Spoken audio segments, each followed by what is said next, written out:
할렐루야.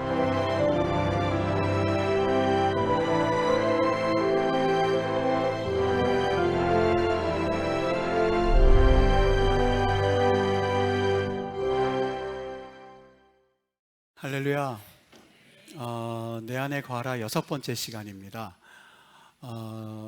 같은 본문을 가지고 저도 6번까지 설교한 적은 아마 처음인 것 같습니다. 아마 오늘로 내 안에 거하라 라는 그 제목을 마무리해야 되지 않을까 싶은 마음으로 강대상에 섰습니다. 우리가 내 안에 거하라 라는 첫 번째 시간에는 주님 안에 거하는 것은 이 메노, 헬라어의 메노라는 말을 통해서 주님 안에 거하는 것은 관계를 의미합니다 라는 말로서 말씀으로 우리 첫 번째 시간을 보냈고요. 두 번째는 주님 안에 거한다 라고 하는 것은 성령이 우리를 지배하는 것입니다 라는 말씀을 가지고 두 번째 시간을 우리 같이 은혜를 나누었습니다. 세 번째는 주님 안에 거하는 것은 주님을 전폭적으로 의지하는 것입니다. 그리고 네 번째는 우리가 열매를 맺기 위해서는 반드시 가지치기를 해야만 합니다. 그래서 오직 말씀 전하는 일과 기도하는 일 외에는 모든 것을 가지를 치고 삶을 단순화시켜야만 여기에 열매가 맺혀질 수 있습니다 하는 말씀으로 네 번째 시간을 보냈고요. 그래서 이 가지치는 일에는 이 말씀과 기도하는 위에 필요 없는 일들을 가지치는과 동시에 또 선한 일도 역시 가지를 칠 수 있어야만 합니다. 그 중에서는 또 우선순위를 정해서 아무리 선한 일을 한다 할지라도 내 삶에서 가지를 잘 쳐야만 여기에는 분명한 열매가 맺혀질 수 있습니다. 그래서 목회자가 이 마당 쓰는 일을 비유를 통해서 여러분들과 같이 한번 이야기를 나눈 적이 있습니다. 그리고 지난주에서는 우리를 향하신 하나님의 온전하신 뜻은 항상 기뻐하고 쉬지 말고 기도하고 그리고 범사에 감사하는 일입니다.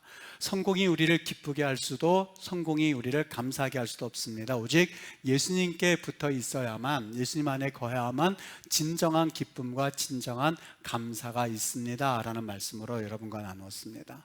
오늘 주님 안에 거하라 이제 마무리를 해야 될 그러한 시간인 것 같습니다. 한 달 반 동안을 우리 같은 본문을 가지고 은혜를 나누었는데 오늘은 주님 안에 거할 때가 비로소 그 열매가 맺혀집니다. 그리고 그 열매는 반드시 우리가 포기할 수 없는, 양보할 수 없는 마지막 우리의 이 마지막 열매, 그리고 마지막 우리가 주님 안에 거할 때 얻을 수 있는 하나의 축복이다라는 말씀을 가지고 우리가 이 시간 은혜를 나누려고 합니다. 여러분, 하나님께서 우리를 창조하실 때에는 여기는 반드시 이유가 있었습니다. 그 이유라고 하는 것은 창세기 1장에 나와 있는 것처럼 생육하고 번성하고 땅에 충만하고 그리고 다스리는 일이었습니다. 비록 이 말씀이 참 간결합니다만 이 말씀을 통해서 하나님이 우리를 향하신 창조하실 때의 목적과 이유를 우리는 발견하게 됩니다. 그 이유라고 하는 것은 이 땅을 정복하고 이 땅을 다스리고 땅에 충만하기 위함입니다. 당연히 성경에는 이 존재하는 모든 사람에게는 존재의 이유가 있다는 것을 우리에게 말씀해 주고 있는 것이죠. 당연히 부모님들 가운데는 계획하지 않고 아이를 출생하는 경우가 있을 수 있습니다만 당연히 이 말씀에 의하면 실수로 이 땅에 태어나는 인생은 아무도 없는 것임을 우리는 비로소 배우게 됩니다. 하나님께서 우리를 선택하여 주시고 그리고 하나님께서는 우리 신체의 아주 작은 부분까지도 직접 선택하시고 만들어 주셨음을 우리는 기억할 수 있어야만 합니다. 이것이 성경이 말하는 인간관입니다. 여러분, 존재하는 모든 사물에는 인간은 물론이요 사물 가운데는 하나님께서 분명히 이유를 주셨다고 믿습니다. 아무런 목적이 없이 세상에 존재하는 것은 없다는 이야기입니다. 하다못해 제 얼굴에 달려있는 이 조그만 마이크도 여기에 달려있어야 하는 목적이 있습니다. 그것은 저의 목소리를 잘 전달하기 위함입니다. 만약 이 목소리가 제 목소리를 전달하지 못한다면 이 마이크가 여기에 있어야 할 이유가 없는 것이죠. 당연히 포도나무에 존재하는 목적이 있을 겁니다. 그것은 한 가지인데 열매입니다. 열매가 포도나무의 목적입니다. 열매는 관상용이 될 수도 없고 그렇다고 해서 땔감도 쓸 수가 없습니다. 얼마나 볼품이 없는지 모릅니다. 포도나무가 존재하는 목적이 있다면 오직 한 가지, 열매 때문입니다. 그래서 포도나무가 열매를 맺지 못할 경우에는 밖에 버려져 말라서 불에 던져 살라질 수밖에 없는 운명이라고 말하는 요한복음의 말씀이 이해가 됩니다. 마찬가지입니다.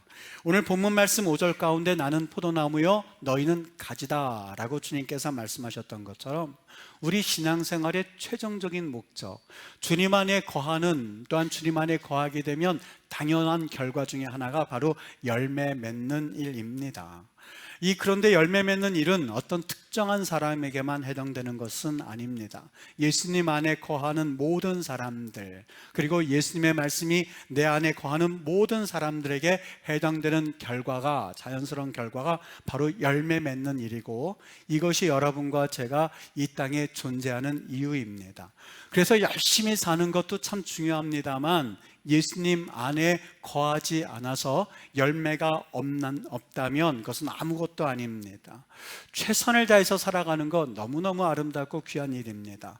저도 참 동의합니다. 최선을 다해서 살아가는 것 누구보다 동의하는 입장에 있습니다. 그런데 예수님 안에 거하지 않은 채, 그래서 사실상 아무런 열매를 맺히지 않는다면 그것 또한 아무것도 아닙니다. 내가 어느 자리에 위치해 있는가, 내가 어떤 위치에서 직분을 가지고 있는가, 내가 어떤 성공을 거두었는가, 내가 지금까지 어떤 일을 이루었는가 하는 그 의미도 내가 주님 안에 거함으로써 어떤 열매를 맺고 있느냐가 없다면 그것조차 아무런 의미를 가질 수 없습니다. 여러분, 직분이 목적이 될 수가 없고 성공이 목적이 될 수가 없고 그리고 자리가 목적이 될 수 없다는 이야기입니다. 반드시 그 자리와 성공과 그리고 승리 가운데는 주님 안에 거함으로써 맺을 수 있는 열매가 있어야만 합니다. 만일 그렇지 않는다면 마태복음 7장에서 말씀하는 바와 같이 아름다운 열매를 맺지 아니하는 나무마다 찍혀서 불에 던져 살을 것이다 라고 하는 말은 정말이라는 생각이 듭니다. 어느 날 예수님께서 무화과 나무를 저주하신 사건이 있었습니다. 예루살렘으로 가시다가 입성하시다가 배가 고팠던 모양입니다. 정말 말 그대로 무화과 나무는 가난한 자의 양식이라는 별명이 붙을 만큼 이스라엘에서는 흔히 볼 수 있는 나무입니다. 저도 유학생 시절에 그 무화과 나무 열매를 그때는 맛을 알지 못해서 그렇게 많이 따먹지는 못했습니다만 재미삼아 따먹어 본 적이 있었을 만큼 사실 거리에 흔히 있는 것이 무화과 나무입니다. 예수님도 아마 배가 고프셔서 분명히 그 무화과 나무를 보시면서 열매를 기대하면서 가셨던 모양입니다. 그런데 그 무화과 나무에는 잎사귀만 무성했을 뿐이지 열매가 없었습니다. 예수님께서는 즉시 그 자리에서 무화과 나무를 저주하셨고 무화과 나무는 말라 죽었습니다. 무화과 나무가 죽은 이유는 간단합니다. 오직 하나입니다. 열매가 없었기 때문입니다. 우리 삶 가운데 가만히 보면 주님 안에 거하면 당연히 열리게 될 그 열매가 없는 경우를 종종 보게 됩니다. 왜 그럴까? 조금 전에 그 무화과 나무 열매를 통해서 그 이유를 다시 한번 되짚어 봤습니다. 무화과 나무 잎사귀가 무성했다 성경은 말하고 있는데 오늘 마태복음에서는 그 이야기를 잎사귀 밖에는 아무것도 찾지 못하셨다라고 마태복음 21장 19절에는 말씀하고 있습니다만 이 뉘앙스가 좀 약해 있습니다. 우리 여기에는 잎사귀 밖에는 아무것도 찾지 못했다 이렇게 간단하게 되어 있습니다만 그 헬라어에서는 이 말을 조금 자세하게 표현해 놓고 있습니다. 하나는 에이메라고 하는 단어를 통해서 잎사귀 밖에는 밖에라는 말로 번역을 했습니다. 그런데 번역되어 있지 않은 단어가 하나 있는데 모논이라고 하는 단어입니다. 이 말의 의미는 온이란 말도 되지만 한 가지 밖에는 한 가지는 이런 말이 됩니다. 그러니까 이 마태가 잎사귀 밖에는 아무것도 찾지 못했다 이 말을 좀 뉘앙스를 담아서 이야기한다면 마태는 열매가 있어야 할 그 자리에 잎사귀가 대신 자리를 차지하고 있었습니다 있습니다라고 하면서 이 잎사귀를 원망하는 뉘앙스를 다 담고 있습니다. 조금 장난스러운 말로 말한다면 어린아이들이 이런 말을 쓰는 것을 볼 수 있었습니다. 뭐 하나 주면 꼴랑 이거야? 라는 말을 듣고 한참을 웃은 적이 있었습니다.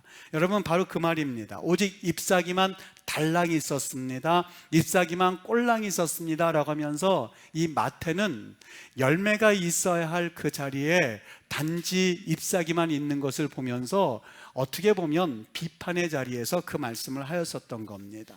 열매가 있어야 할 그 자리에, 열매가 달렸어야 할 그 자리에 잎사귀가 풍성하게 달리는 모습을 보면서 달랑 잎사귀만 있는 무화과 나무라고 하는, 예수님께서는 그 나무를 저주하심으로써 죽게 만드셨지만 이미 마태도 역시 아무 열매도 없이 잎사귀만 있는 것을 주의 깊게 지켜보고 있었고, 세리 마태는 그 사실을 간과하지 않고 에임의 모논이란 말을 통해서 열매 없는 무화과 나무, 열매 없는, 아무것도 쓸짝 없는 그런 나무란 말을 강조하고 싶었었던 겁니다. 여러분, 사실상 이 열매 없는 나무는 바리새인들을 상징하는 사건이었습니다.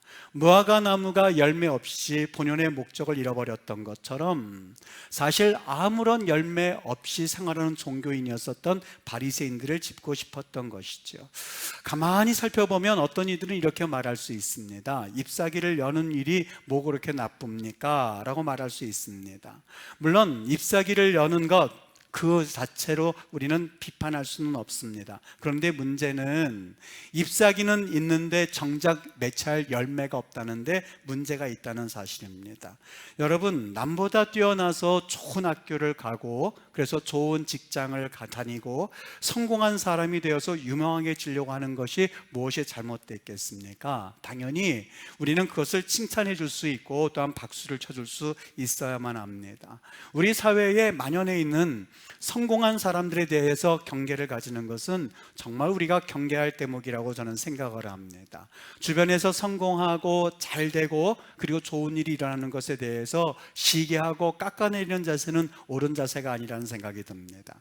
그 사람이 그 자리에 있기까지는 참 많은 수고를 했다는 것을 우리가 생각하면서 박수를 쳐줘야만 합니다. 그런데 문제가 있습니다. 무화과 나무가 잎사귀를 여는 일이 잘못된 것은 아닌 것처럼 내가 유능해지는 것 그리고 내가 높아지는 것은 결코 잘못된 일이라고 할 수가 없습니다. 문제는 유능해지고 화려해지는 데에 관심을 쏟은 나머지, 잎사귀를 많이 여는 데에 관심이 있는 나머지 정작 있어야 할 열매를 맺지 못했다는데 그 무화과 나무에 문제가 있었던 것이죠. 열매 맺는 일보다도 잎사귀 밖에 그리고 모노, 그 어느 것도 없이 달랑 잎사귀만 있다는데 그 마태에 관심이 있었던 겁니다.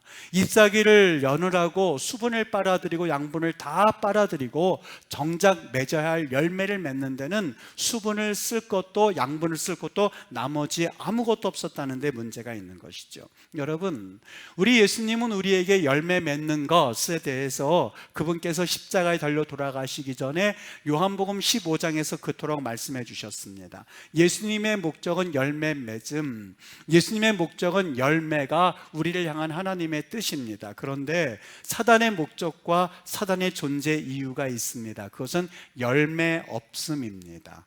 잎사귀밖에 없음, 이것이야말로 사단의 목적이고 존재 이유입니다. 사단은 우리가 예수님 안에 거하는 것을 어떻게든지 간에 막으려고 존재합니다. 그래서 가지가 포도나무에 붙어 있지 않음, 그래서 스스로는 열매를 맺을 수 없음, 그래서 절망을 실감하게 하려는 것이 바로 마귀의 목적이고 사단의 목적입니다. 이것을 위해서 최선을 다해서 우리 인생을 열매 없이 잎사귀 밖에 달랑 에이메 모노라고 하는 그런 목적을 위해서 쉼 없이 나가는 것이 바로 사단이 하는 일입니다. 예수님이 하신 일과는 정반대의 일입니다. 그래서 그 사탄은 과거에서부터 이런 일에 꽤 성공을 거뒀습니다. 누가복음 17장 26절서부터 29절 보면 노아의 때가 그러했습니다. 노아가 방주에 들어가던 날까지 그 사람들은 잎사귀만 여는데 정신이 없었습니다. 먹고 마시고 장가들고 시집가고, 그래서 마치 무화과 나무가 말라 죽은 것처럼 홍수가 나서 그들을 다 멸망을 시켰습니다. 롯의 때도 마찬가지였습니다. 그들도 역시 잎사귀를 맺는 일, 잎사귀를 여는 일밖에는 한 일이 없었습니다. 먹고 마시고 사고 팔고 심고 집을 짓는 일. 그래서 결국 그들도 무화과 나무가 말라 죽는 것처럼 하늘로부터 불과 유황이 비오듯 하여서 그들을 멸망시켰다는 데에 그 사탄은 꽤나 성공한 것처럼 보입니다. 이 사탄의 역사는 예수님 시대까지 계속해서 이어졌습니다. 예수님이 공생애를 시작하시기 전에 사탄이 예수님에게 3가지를 시험했습니다. 그 중에 2번째 시험은 성전에서 뛰어내려라 라는 그런 명령이었고 그런 조언이었습니다.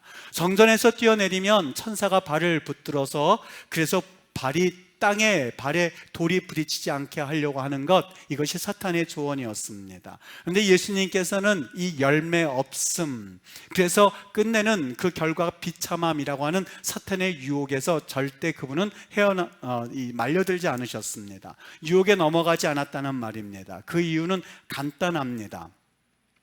만일 예수님께서 성전에서 뛰어내리셨다면 예수님은 하루아침에 대스타가 되셨을 겁니다. 많은 사람들이 구름대처럼 예수님을 따라다니게 되었을 것이고 예수님은 영광을 받으셨을 겁니다. 여기에 바로 사탄이 노리는 치명적인 함정이 있었습니다. 사탄은 예수님이 사람들로부터 영광 받으시는 것을 통해서 노리고 있었던 것이 있었는데, 그것은 예수님의 열매 맺음, 바로 십자가였습니다. 사탄은 물론 예수님이 영광 받으시는 것에 대해서 절대적으로 싫어합니다. 그런데 사탄이 예수님이 영광 받으시는 것은 싫어하지만 두려워하지는 않습니다. 사탄이 정말 두려워하고 싫어하고 무서워하는 것이 있다면 예수님의 열매 맺음, 즉 십자가 사건이었습니다. 예수님이 영광을 받으시는 것은 싫었지만 사탄이 정말 두려워하고 무서워했던 것은 예수님이 열매 맺는 일, 십자가 지시는 일이었습니다. 만일 예수님께서 헛된 영광에 눈이 어두워서 마치 무화과 나무에 잎사귀가 많이 열렸던 것처럼 오직 성전에서 뛰어내린 일에 집중하였다면, 그래서 끝내는 그 발이 돌에 부딪히지 않는 영광에 현혹되었다면 아마 그분은 열매를 맺지 못하셨을 겁니다. 그런데 예수님은 그토록 어리석지 않으셨습니다. 오히려 십자가의 죽으심으로 그분은 수많은 열매를 맺으셨고 그 열매의 결과가 여러분과 나이지 않습니까? 고린도전서 12장에도 역시 예수님 이후의 사건도 이 사탄은 이 열매 맺는 일과 잎사귀 맺는 일에 대해서 관심을 가지고 끊임없이 성도들을 유혹했습니다. 고린도전서 12장에 보면 하나님께서는 고린도 교회에 참 많은 선물을 주셨습니다. 방언도 주셨고 예언도 주셨고 신유의 은사도 주셨습니다. 참 감사하고 복된 일이었습니다. 교회를 위해서 얼마나 유익한 일이었는지 모릅니다. 그런데 이러한 은사들이 오히려 교회를 혼란케 하고 문제를 일으켰습니다. 이유가 있는데, 고린도 교회 교인들은 잎사귀만을 맺는데, 그리고 잎사귀만을 여는데 그들의 수분과 양분, 은사들을 다 사용했습니다. 정작 그들이 스스로 키재기를 하였었던 겁니다. 그랬더니 정작 있어야 될 열매는 맺혀지지 않고 그것은 에이메 모논, 오직 잎사귀 밖에는 아무것도 없었습니다. 달랑 꼴랑 그들에게는 잎사귀만 열렸던 것이죠. 열매 맺기에는 그들의 관심을 갖지 않았고 실패하였었던 겁니다. 사람들은 능력을 좋아합니다. 물론 능력 참 좋은 것입니다. 성공 참 좋아합니다. 성공만큼 귀한 것이 없습니다. 왜냐하면 그만큼 수고하고 땀을 흘렸기 때문에 그렇습니다. 그런데 중요한 것은 우리 그리스도인들에게는 하나님께서 이 땅에 보내주신 분명한 목적과 이유가 있다는 사실을 간과할 때가 많이 있습니다. 능력보다 비교할 수 없이 좋은 것이 있는데 그것은 바로 열매 맺는 삶입니다. 열매 맺기입니다. 주님 안에 거하게 됨으로써 당연한 결과인 열매 맺기입니다. 성령의 은사를 받는 것만큼 중요하고 대단한 일이 어디 있겠습니까? 세상에서 성공만큼 더 중요한 것이 어디 있겠습니까? 그런데 성령의 능력을 가지고 단순히 잎사귀만을 연다면, 성령의 능력을 가지고 열매와 상관없이 그들이 성령의 능력을 사용한다면 그것은 고린도 교회의 혼란함을 자초한 것과 동일한 일입니다. 여러분, 열매 맺는 것은 사람이 바뀌어지는 것입니다. 성품이 바뀌어지는 것입니다. 새로운 사람이 되는 것입니다. 그래서 전도함으로써 새로운 영혼을 얻는 일입니다. 이 일이 얼마나 귀한지 모릅니다. 다니엘서 12장 3절에 말합니다. 많은 사람을 옳은 대로 인도한 자는, 돌아오게 한 자는 별과 같이 영원토록 빛날 것이라고요. 세상에 이런 칭찬이 어디 있습니까? 우리를 걸어서 별과 같이 돌아오게 한다고 말씀을 하고 있습니다. 성경을 아무리 뒤져보아도 이런 칭찬이 없습니다. 어떤 사람이요? 많은 사람을 옳은 대로 돌이키는 자는, 돌아오게 하는 자는 별과 같이 영원토록 빛나리라. 저는 이 구절을 참 좋아합니다. 왜냐하면 제 이름의 성자가 바로 결성자이기 때문에 그렇습니다. 저는 이 말씀이 참 좋습니다. 많은 사람을 옳은 대로 돌아오게 하는 자는 별과 같이 빛나리라 하는 말입니다. 여러분, 이 말은 은사가 중요하지 않다는 말이 아닙니다. 하나님이 은사를 주신 이유가 있는데, 하나님이 우리에게 좋은 것을 주신 이유가 있는데, 그것은 누구나 할 것 없이 이 땅에 보내주신 목적인 열매를 맺기 위함입니다. 제가 언제 설교 시간에 이 말씀을 한 적이 있습니다. 우리나라 축구 대표팀이 국제 경기에서 패배한 이후에 어느 인터뷰에서 한 선수가 국제를 통해서 이런 말을 한 적이 있습니다. 좋은 경험이 되었다고요. 이 말을 들은 이영표 해설위원이 흥분해서 이 말씀을 했습니다. 국제대회는 경험하는 곳이 아니라 증명하는 곳이라고 말입니다. 여러분, 마귀는 우리에게 항상 경험하라고 합니다. 잎사귀를 내보라고 말합니다. 자기 만족과 자기 도취에 빠져보라고 말합니다. 잎사귀를 맺음, 또 그리고 내게 있어서 영광을 취함을 통하여서 사실 마귀가 노리는 한 가지 분명한 목적과 이유가 있는데, 열매 없음입니다. 어렵게 교회로 인도해서 그래서 교회 다니는 영혼들 가운데서도 이 마귀의 노름에 빠져 있는 사람들이 얼마나 많은지 모릅니다.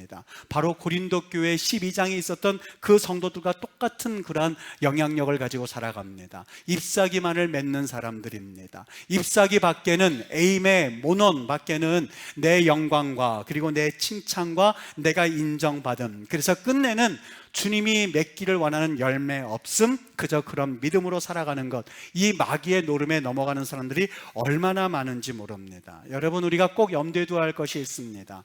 성령의 9가지 열매, 이것은 한 가지 열매입니다. 성경의 9가지 열매 말할 때 the fruit라고 말하지 않고 단수를 표현하고 있습니다. fruit입니다. 카르포스라고 해서 단수를 표현하고 있습니다. 모든 영역본이 이걸 정확하게 번역했는데 the fruit of the spirit이라고 말씀합니다. 성령의 열매는 9가지 것이 아니라 오직 한 가지로 표시되어 있는데, 그것은 예수님 안에 거할 때 예수님의 성품을 경험함으로써 맺는 당연한 결과, 그 특성이 9가지란 이야기입니다. 그러니까 성경의 9가지이지만 여기는 더 많은 일들이 일어날 수 있습니다. 여기는 성경에서 말하는 9가지 특성 외에 더 많은 것들이 있을 수 있습니다. 예수님은 그만큼 풍부하신 분이기 때문에 그렇습니다. 그래서 성경은 말합니다. 너희가 내 안에 거하고 내 말이 너희 안에 거하면, 사람이 무엇인지 구하면 이루라고 말씀을 하셨고, 사람이 내 안에 거하면, 내 말이 너희 안에 거하면 사람이 열매를 많이 맺는다라고 말씀을 하고 있습니다. 여러분, 열매는 주님 안에 거할 때 얻는 당연한 결과입니다. 그렇기 때문에 우리가 혹 열매를 맺었다라고 인정하는 사람들조차도 그 열매가 주님 안에 거할 때 맺은 열매인지 아니면 내 스스로 맺은 열매인지도 한번 살펴볼 수 있어야만 합니다. 무슨 이야기냐면, 주님 안에 거하지 않음에도 불구하고 열매 비슷한 것들을 열 수 있기 때문에 그렇습니다. 우리 주위에는 주님도 모르고 복음도 알지 못하는데 그 삶이 향기로운 사람들이 얼마든지 있을 수 있기 때문에 그렇습니다. 여러분, 예수님 믿지 않고 교회는 다니지 않음에도 불구하고 그 삶이 아름답고 인격이 훌륭한 사람들이 얼마나 많이 있습니까? 그런데 주위에서 생각해 보십시오. 여기에는 차이가 있습니다. 그 열매들과 주님 안에 거할 때 믿는, 주님 할 때 거할 때 얻는 그 결과의 열매들은 반드시 차이가 있습니다. 한 가지가 있는데 바로 생명의 유무입니다. 한쪽에는 생명이 있고 또 다른 한쪽에는 생명이 없습니다.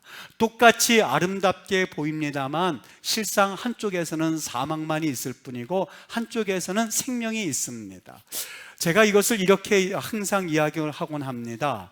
여러분, 실제 인간과 마네킹의 차이가 있습니다. 요즘은 AI 로봇이 너무나 잘 돼 있어서 어느 날 텔레비전에서 아나운서가 뉴스를 전해주는데 깜짝 놀랐습니다. 저는 사람이 전해는 줄 알았습니다. 그런데 그 표정과 말이 사람과 똑같았는데 실제적으로는 AI 로봇이라고 합니다. 인간과 마네킹 혹은 인간과 AI 로봇은 똑같습니다만 실상은 다릅니다. 아무리 비슷하게 만들어지고 앞으로 AI 로봇이 더 인간과 똑같다 한다 할지라도 분명한 차이점이 있는데 바로 생명입니다. 한쪽은 사람을 낳을 수 있는, 생명을 잉태할 수 있는 그러한 인간인 반면에 한쪽은 인간보다 더 인간 같다 한다 할지라도 여기에는 생명이 없습니다. 우리가 맺어야 할 열매는 주님 안에 거할 때 맺을 수 있는 생명의 열매입니다. 바로 이러한 열매가 수가성 여인이 맺었던 열매입니다. 그 여인은 종교인이었습니다. 그 여인은 항상 하나님을 잘 경배하는 여인이었던 것 같습니다. 그래서 그녀의 관심사인 예수님께 대해서 우리가 이 산에서 예배를 드려야 되겠습니까? 저 산에서 예배를 드려야 되겠습니까? 라고 하면서 구세주라고 생각되어졌던 예수님께 자기의 예배를 어떻게 해야 하는지 여쭤보게 되었고, 예수님께서는 신령과 진정으로 예배하라는 말을 통해서 그 여인에게 생수를 넣어주었습니다. 예수님을 만나기 전에는 사람들을 피하면서 살았던 여인이었지만 예수님을 만나고 난 다음에는 사람들을 찾아가서 와 보라 라고 하면서 생명을 얻었던 역사를 오늘 우리 요한복음에서는 경험할 수 있습니다. 요한복음에는 생명으로 가득 찬 책입니다. 그래서 예수님께서는 하늘로 올라가시기 전에 마치 유언처럼 주셨던 말씀이 요한복음 14장, 15장, 16장, 17장의 말씀입니다. 여러분, 요한복음을 가만히 지켜보면 여기엔 생명이 가득 차 있습니다. 김수만 장로님의 간증입니다. 이 장로님은 정미소를 운영하다가 교통사고로 다리를 다쳤던 분입니다. 우측 다리를 절단했습니다. 그런데 장로님께서 하나님을 원망하기보다는 눈물로 하나님 앞에 기도하기 시작했습니다. 하나님, 다리가 잘라졌습니다. 다리가 없습니다. 내 다리 주세요. 하나님을 위해서 살고 싶은데 다리가 없습니다. 그러다가 어느 날 꿈을 꾸었습니다. 하나님이 그에게 말씀하셨는데 네 옆에 다리가 있느니라. 그래서 보니까 나무가 서 있더랍니다. 내 다리와 같이 나무가 서 있더랍니다. 그때부터 그분이 나무를 베어서 목발로 만들어서 그걸 짚고 다니면서 교회를 세워나가기 시작했습니다. 자그마치 교회를 10개나 개척을 했습니다. 그분 고향이 안동인데 안동에서부터 60리나 떨어진 깊은 어두운 골짜기에다가 그 마을에다가 교회를 세워나가기 시작했습니다. 정미소는 다리가 잘라진 이후에 아내에게 맡기고 그분이 오직 살아가는 목적은 교회를 짓는 일인 것이냐 부지런히 교회를 세우면서 다니기 시작했습니다. 이 동네 다니고 저 동네 다니면서 목발로 쩔뚝쩔뚝거리면서 산으로 다닙니다. 성령이 역사하니까 곳곳마다 교회가 세우기 시작하는데 3년에 하나씩 교회가 세워지더랍니다. 모두 강팍한 마음들이 모여있는 안동의 마을 사람들인데 이분만 들어가면 모두 다 주님께로 돌아오기 시작합니다. 1부는 남자가 예배를 드리고 2부는 여자가 예배를 드리고 3부는 청년들, 학생들이 나오게 해서 교회를 개척하게 되었답니다. 오직 복음 하다가 보니까 마음 가운데 얼마나 감사가 나오든지 자다가도 일어나다가 잠꼬대를 하는데 감사 그러면서 깨더랍니다. 깨면 아버지가 깨어나셔서 감사하니까 이 딸이 궁금했던 모양입니다. 아버지, 뭐가 그렇게 감사한데? 그러자 아버지가 말합니다. 하나님이 나에게 구원 주셨지, 하나님이 나에게 건강 주셨지, 예수 믿게 해주셨지, 이 측량할 수 없는 애를 어떻게 감사하니? 포도나무에 붙어야 감사가 나오는 법이지 않겠습니까? 이 장로님은 포도나무에 정말 붙어 있었던 것 같습니다. 조금씩 과거에 가지고 있었던 나뭇가지, 그러니까 잎사귀는 점점 떨어져 나가고 그 자리에 열매가 들어오기 시작했습니다. 엉뚱한 데 붙어 있었을 때는 잎만 열면 불평 불만만을 하던 장로님이셨는데 그때부터 예수님께 붙어 있으면서 그 입술에서 감사가 나오기 시작하고 그 입술에서 하나님 앞에 전도라고 하는 열매가 맺혀지기 시작하더랍니다. 그 딸들이 있는데 그 딸들이 아버지가 너무나 처음에는 원망스러웠답니다. 아버지를 따라서 같이 그 딸들이 전도하기 시작했는데 아버지가 얼마나 원망스럽던지 아버지를 그래도 저녁을 해드려야 되겠지 않습니까? 근데 그 아버지가 아무것도 집에 들여오는 것이 없었던 모양입니다. 그랬더니 그 따라다니던 딸이 아낙네들이 그 시냇가에서 고등어 머리를 자르고 내장을 빼고 토막만한 그 꽁치를 남겨뒀는데 그것을 주섬주섬 모아다가 아버지에게 식사를 대접했다고 합니다. 아버지가 전도하다가 들어오니까 아이들이 먹을 것이 없어서 그 꽁치를 넣고 먹는 것을 보면서 눈물이 핑 돌더랍니다. 그러면서 그 아버지가 딸들을 위해서 기도해 주기 시작했습니다. 하나님, 내가 하나님 앞에 열매를 이렇게 맺었습니다. 우리 귀한 자녀들에게 열매 맺게 해주세요. 그렇게 기도를 하더랍니다. 그런데 열매가 맺히기 시작했는데 이 딸들이 전부 다 사모님이 되셨다고 합니다. 하나님의 복음으로 사는 이 장로님이 예수 그리스도를 위해서 살다 보니 하나님께서 영적인 열매를 맺게 해주셨고, 그리고 그 딸들이 모두 하나님 안에서 아름다운 열매를 맺혀가는 그런 목사님, 사모님들이 되셨다고 합니다. 여러분, 오늘 내 안에 거하라 6번째 시간이고, 저는 오늘 말씀을 통해서 우리 이제는 내 안에 거하라는 말씀을 마무리 지으려고 합니다. 예수님께서 말씀하셨습니다. 나는 포도나무요 너희는 가지다. 우리가 예수님 안에 거하는 목적이 있는데 오직 열매 맺기 위함입니다. 여기에는 예외가 있을 수 없다는 겁니다. 여러분, 우리가 살아가면서 무엇 때문에 살아가느냐라고 물을 때에 우리는 한결같이 예수님 안에 거하고 예수님에 거하는 삶의 결과는 열매 맺기입니다.